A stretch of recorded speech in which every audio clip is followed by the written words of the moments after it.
Fala galera do Fute, tudo bem com vocês? Hoje vamos dar sequência aos nossos vídeos de dicas para você organizar o seu campeonato de futebol. Hoje vamos falar do melhor amigo do organizador. É um documento que vai auxiliar tanto o organizador quanto as equipes se prepararem para o torneio e além disso vai servir de guia para suas tomadas de decisão. Hoje nós vamos falar sobre os regulamentos de campeonato de futebol. Vamos lá?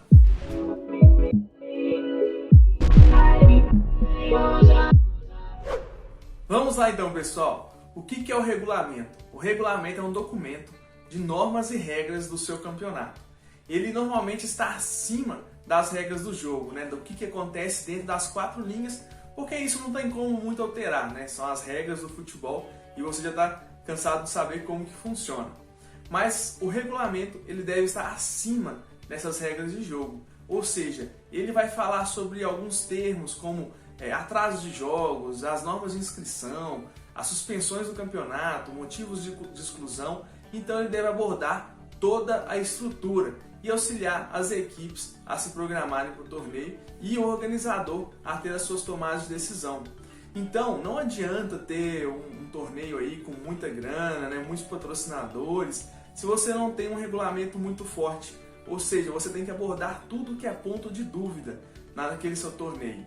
Porque é muito normal, é competição, todo mundo quer ganhar. Aí chega as equipes, sempre vem com questionamento, por que aquela equipe não está seguindo uma norma? Ou como comumente já vivenciei muito, que é pedir alteração, né, de um horário de jogo. Pois bem, você deve colocar no seu regulamento todas essas normas para que você tenha suas tomadas de decisão de forma unilateral, sem querer, né, prejudicar alguma equipe, baseando-se numa norma superior. Então separamos aqui 11 dicas, né, para que você elabore um documento formal e além disso ainda vamos disponibilizar um guia, um manual para você também criar o seu regulamento e não precisar criar do zero. Vamos lá então, pessoal? Então, pessoal, o primeiro ponto é fazer a definição do que é aquele documento, né?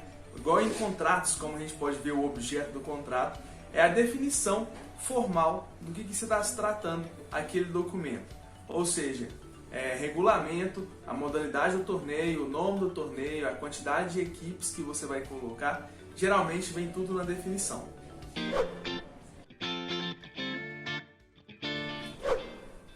O segundo tópico do regulamento, né, são sobre as inscrições, ou seja, os valores, o prazo final para inscrições, a quantidade de atletas que cada equipe possa ter e também o prazo final para envio da documentação desses atletas. O terceiro ponto é as normas e regras do jogo, né? Mas nós estamos falando do regulamento total, Leandro? Pois bem, é onde você está baseando as regras do seu campeonato. No caso, a gente aí já tem vários livros de regras, né, oficiais, né? Por exemplo, o futebol de campo você se baseia na CBF, o futsal na CBFS, o futebol society, né, o Fut7, tem o CBF7 e o CF7. Então é buscar de onde você está baseando as regras do seu torneio. Eu sugiro, né, colocar isso bem evidente, colocar o link ou em anexo esses livros de regras, porque é onde que as pessoas podem procurar as regras do jogo. Porque a gente sabe que pode ter alguma alteração, igual as recentes alterações aí das regras de futsal. Falando em futsal, vamos pegar por exemplo, né, se eu estiver fazendo aqui um regulamento sobre um torneio de futsal. E lá eu vou colocar o link do livro de regras da CBFS, né, falando para o pessoal que as regras do jogo estão sendo baseadas naquele livro de regras que está naquele link. Pois bem, tem algumas regras que eu sempre gosto de evidenciar, que são aquelas que geram mais dúvidas, né? Pegando ainda como exemplo o futsal, né, um questionamento é sempre como que funciona o recuo para o goleiro, quantas faltas até o tiro livre direto, e também as regras de WO, que devem ser tratadas até mesmo de uma forma exclusiva, né, em campeonatos de futebol amador, porque a gente sabe que pode acontecer, né, o futebol amador, as pessoas sempre têm outros trabalhos, né, às vezes não podem ir naquele jogo, então é bom você ter uma tratativa para o WO bem evidente no seu regulamento.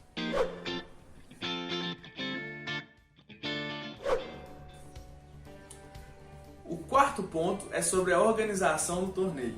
É nesse tópico que geralmente a gente coloca ênfase no que a organização tem poder de decisão, né? Que tudo se passa pela organização.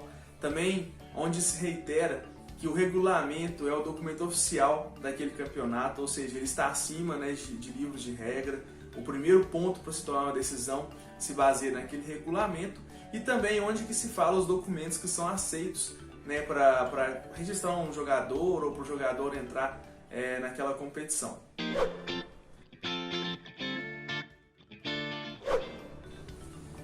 O quinto tópico são das medidas disciplinares automáticas. Talvez seja o tópico que gere mais discussão, porque é onde você vai tratar a suspensão, motivos de exclusão dos atletas e até mesmo WO. Então sempre você vai voltar ali para poder conversar com alguém, né, e apresentar muito bem aqueles detalhes dos motivos da suspensão. Então você coloca ali a quantidade de cartões amarelos acumulados que vão causar a suspensão automática, o motivo da exclusão do atleta do torneio, né, seja por alguma confusão, alguma briga, se uma expulsão direta vai causar 2 jogos de suspensão automática ao atleta, e também o tempo máximo aceito ali para o WO. Ou seja, você sempre vai voltar ali para poder ter alguma discussão, pode ter certeza. Então é muito importante você colocar bem detalhado todos os motivos de suspensão e de WO. E o sexto tópico é sobre os equipamentos de jogo. É onde que você vai detalhar sobre a uniformização dos atletas. Então, tem torneios aí, por exemplo, que exigem que os atletas usem uniformes completos.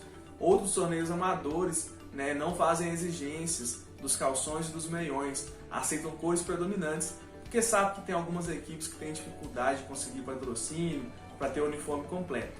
E além disso, talvez o tópico que gere mais discussão é sobre a aceitação das faixas, sobre os meiões, das tornozeleiras, e também é um bom momento para você falar sobre o uso da caneleira obrigatório, porque é alguma coisa que gera discussão, né? A gente sempre indica ter o uso da caneleira obrigatório, que é como se fosse um EPI, né, para o jogador, para dar proteção.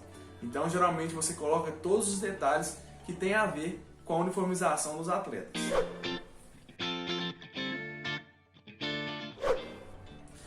Nosso sétimo ponto é sobre normas de arbitragem. É geralmente onde que você vai colocar a quantidade de juízes por jogo, a quantidade de tempo por tempo, pedidos de tempo em cada tempo.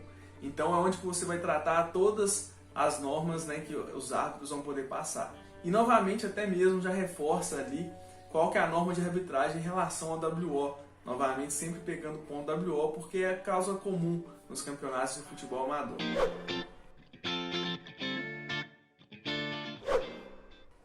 E nossa seção 8 é sobre o cronograma e local da sua competição. É onde você define ali se você vai ser um pouco flexível na definição dos horários, das partidas, ou se você vai ter uma estrutura mais fechada, né? É onde também tem muita discussão, porque a gente sabe que no futebol amador tem equipes que disputam vários torneios e vão querer jogar ali 2 competições simultâneas e podem pedir para alterar algum jogo ou outro, né? O que a gente indica para você é ter um cronograma um pouco fechado, mas com um pouco de flexibilidade, que é assim que a gente faz. A gente geralmente já define, né, horários, locais, né, as datas de todos os jogos, faz um sorteio, porque aí você não está, né, levando ninguém em consideração, é totalmente de forma imparcial, então você sorteia tudo, já tem todos os jogos definidos, mas a gente deixa em aberto, né, caso as equipes queiram fazer uma troca de horário, uma troca de local da partida.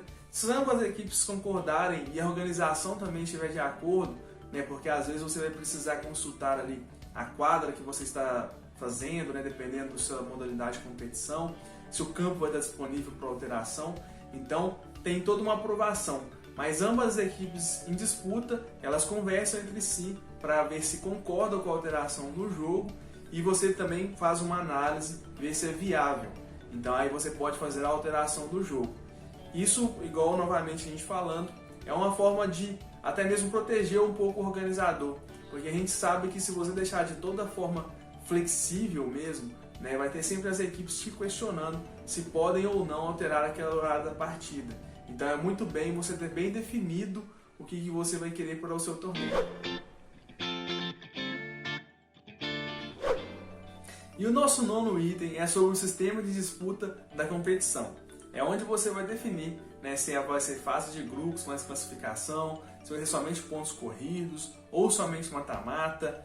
No caso de fase de grupos mais classificação, definir a quantidade de equipes que vão se classificar, o chaveamento que vai ser após essa classificação, se já vai estar sorteado entre os grupos ou se você vai fazer um novo sorteio. Então, é onde você vai definir todo o sistema de disputa até o final da sua competição. Também é onde você trata como será a disputa de pênaltis. Às vezes você vai querer colocar aí 3 batidas para cada lado, 5 batidas, e também como que vai ser a alternação das cobranças de pênalti.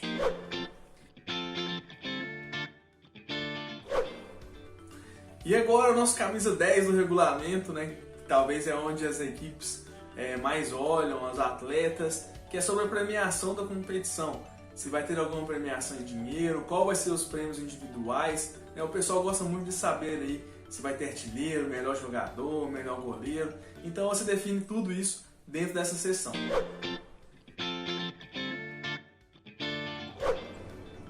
E chegando ao final do nosso regulamento, o nosso item 11 é sobre as disposições gerais, que é onde você vai colocar alguns itens extras, sobre como que vai funcionar o seu torneio, sobre a organização, e geralmente onde a gente coloca um artigo importante no seu regulamento, que é dando poder ali à organização de poder decidir pelo melhor da competição. Porque a gente sabe que às vezes vão ter alterações climáticas, alterações de cronograma, que não estão previstos no regulamento.